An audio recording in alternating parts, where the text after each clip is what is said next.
everyone, welcome to your own channel Learn First. The topic that we are going to discuss today is 3 ways to improve your English. But before starting that, उसको शुरू करने से पहले please मेरे channel को subscribe करें, bell icon को hit करें और वीडियोस को लाइक करें फॉर इनकरेजिंग मी, मेरा उत्साह बढ़ाएं ताकि मुझे लगे कि जो काम मैं कर रही हूँ आपको पसंद आ रहा है, आपकी हेल्प हो रही है इंग्लिश सीखने में। Thank you. So now coming back to our topic. हमारा टॉपिक है आज का 3 ways to improve your English. आज का टॉपिक है 3 तरीके जिनसे आप अपनी इंग्लिश को इम्प्रूव कर सकते हैं या बेहतर कर सकते हैं। ये तरीका उन सब लोगों के लिए है जिनको इंग्लिश आती है, जिनको थोड़ी बहुत आती है या जो बिल्कुल बिगिन कर रहे हैं। छोटे छोटे बच्चे इस ट्रिक को यूज़ करके अपनी वोकैबुलरी को स्ट्रॉन्ग कर सकते हैं। फर्स्ट का बच्चा, थर्ड का बच्चा, पेरेंट्स थोड़ा सा वर्कआउट करें तो ये ट्रिक सब पे काम करेगी, आपके बच्चे को भी इम्प्रूव करेगी। पर्सनली भी मैं इस ट्रिक को यूज़ कर चुकी हूँ, आप भी इसको फॉलो करें।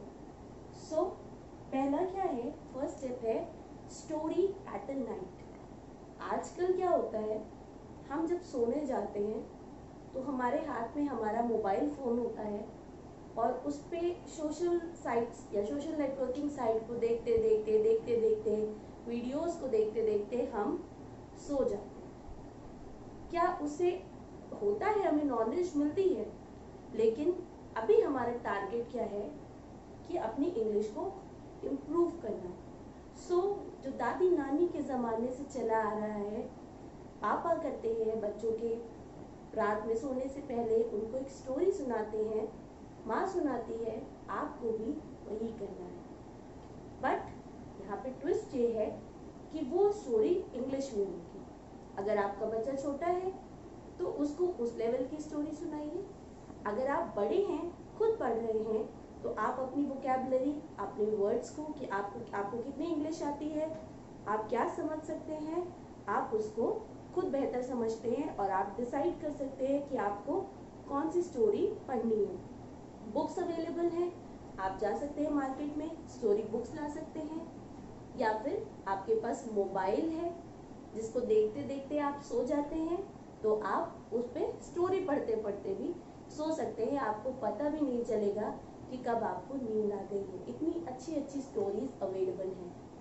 सो आप बेसिकली क्या करेंगे, आपने स्टोरी पढ़नी है, उसमें से भी अगर रात में, हालांकि दिल तो नहीं चाहता, लेकिन फिर भी अगर आपका मन करे तो आप जो वर्ड्स नहीं समझ में आ रहे हैं उनको फाइंड आउट करें और उनकी मीनिंग देख सकते हैं। लेकिन स्टोरीज में ऐसा बहुत रेयरली होता है, स्टोरीज में आप सब कुछ समझ जाते हैं। ये आपकी रीडिंग पावर को स्ट्रॉन्ग करता है, आपकी समझने की पावर को स्ट्रॉन्ग करता है, प्लस आपकी वर्ड पावर तो इंक्रीज करता ही करता है। डेफिनेटली आप उसको कर सकते हैं।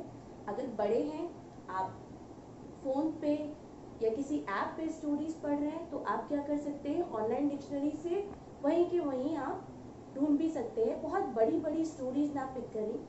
जब आप शुरुआत करते हैं, छोटी छोटी स्टोरीज से शुरुआत करें ताकि आपको वर्ड्स फाइंड आउट करने में ईजी रहे। जब आप इस तरीके का स्ट्रेस वर्क करेंगे, आपको नींद भी बहुत जल्दी आ जाएगी। सो फर्स्ट इजी ट्रिक है to improve your English is a story at night.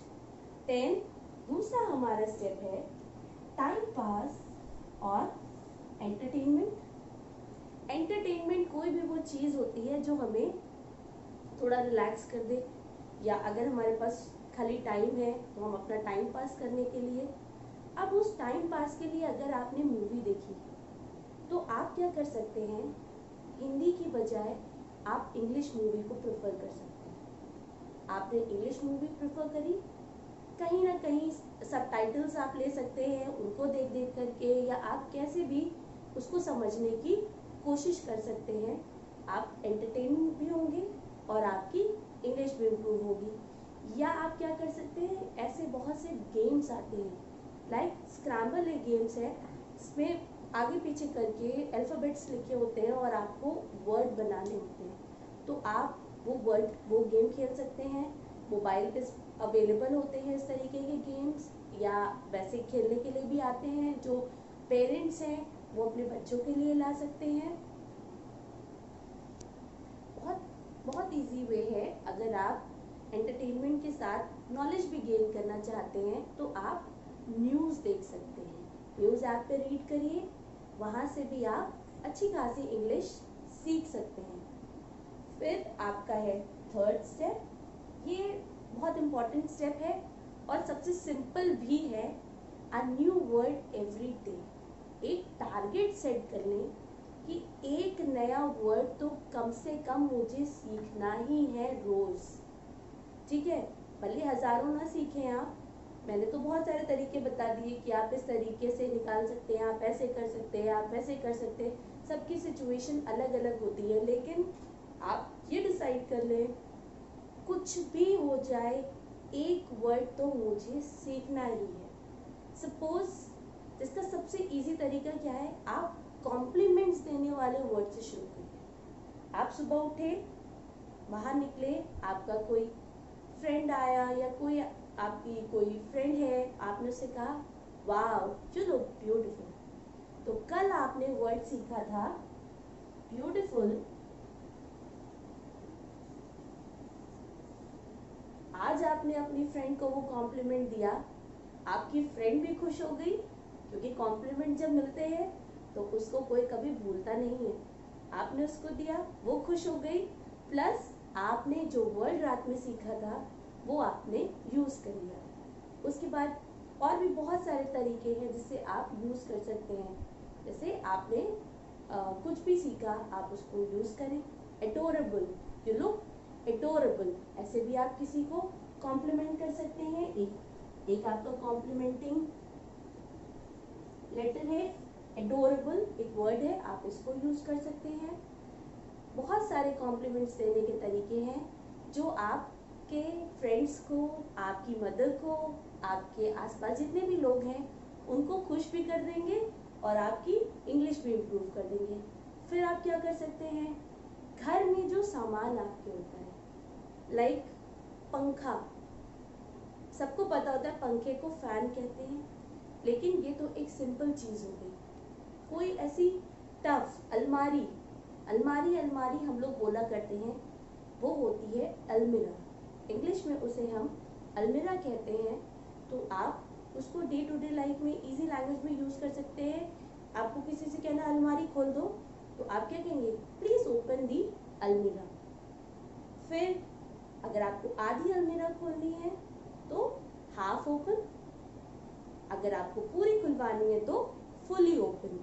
इस तरीके से अलमीरा वर्ड के थ्रू उसको खोलने बंद करने के प्रोसेस में ही आप बहुत सारे सेंटेंसेस एक से बना सकते हैं। फिर आपके घर में फ्रिज होता है, आपके घर में चेयर्स होती हैं, आपके घर में बहुत सामान होता है, सबको यूज करके आप कहीं ना कहीं सबकी मीनिंग पता करके कि किस चीज़ को इंग्लिश में हम क्या कहते हैं, आप भी एक स्ट्रॉन्ग वोकैबुलरी डेवलप कर सकते हैं, अपने वर्ड्स को इम्प्रूव कर सकते हैं।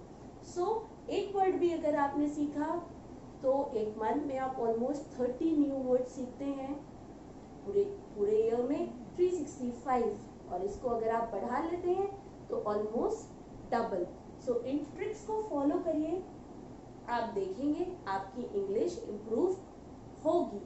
बट ऑनेस्टली दैट मीन्स ईमानदारी से आपको इन्हें फॉलो करना होगा।